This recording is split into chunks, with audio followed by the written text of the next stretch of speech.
شروع اللہ کا نام لے کر جو بڑا مہربان نہایت رحم والا ہے۔ پیغمبر صلی اللہ علیہ وآلہ وسلم نے تیوری چڑھائی اور منہ پھیر لیا کہ ان کے پاس ایک نابینا آیا، اور تم کو کیا خبر، شاید وہ پاکیزگی حاصل کرتا یا وہ سمجھ جاتا تو تمہارا سمجھانا اسے فائدہ دیتا۔ اب وہ جو پرواہ نہیں کرتا سو اس کی طرف تو تم توجہ کرتے ہو، حالانکہ اگر وہ نہ سنورے تو تم پر کچھ الزام نہیں۔ اور وہ جو تمہارے پاس دوڑتا ہوا آیا اور وہ اللہ سے ڈرتا بھی ہے تو اس سے تم بے رخی کرتے ہو۔ دیکھو یہ قرآن نصیحت ہے، پس جو چاہے اسے یاد رکھے۔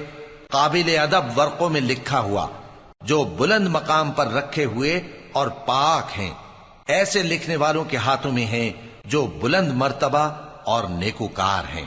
انسان مارا جائے، یہ کیسا ناشکرا ہے۔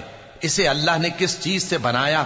نطفے سے بنایا، پھر اس کا اندازہ مقرر کیا، پھر اس کے لیے رستہ آسان کر دیا، پھر اس کو موت دی سو اسے قبر میں پہنچایا، پھر وہ جب چاہے گا اسے اٹھا کھڑا کرے گا۔ کچھ شک نہیں کہ اللہ نے اسے جو حکم دیا اس نے اس پر عمل نہ کیا۔ تو انسان کو چاہیے کہ اپنے کھانے کی طرف نظر کرے۔ بے شک ہم ہی نے پانی برسایا، پھر ہم ہی نے زمین کو اچھی طرح پھاڑا، پھر ہم ہی نے اس میں اناج اگایا اور انگور اور ترکاری اور زیتون اور کھجوریں اور گھنے گھنے باغ اور میوے اور چارہ، یہ سب کچھ تمہارے اور تمہارے مویشیوں کے لیے بنایا۔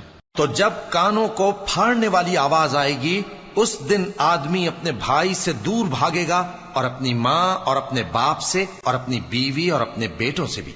ہر شخص اس روز ایک فکر میں ہوگا جو اسے سب سے بے نیاز کر دے گی۔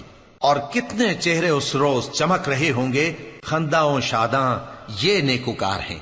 اور اس روز کتنے چہرے ایسے ہوں گے جن پر گرد پڑ رہی ہوگی اور ان پر سیاہی چڑھ رہی ہوگی، یہی لوگ ہوں گے انکار کرنے والے بد کردار۔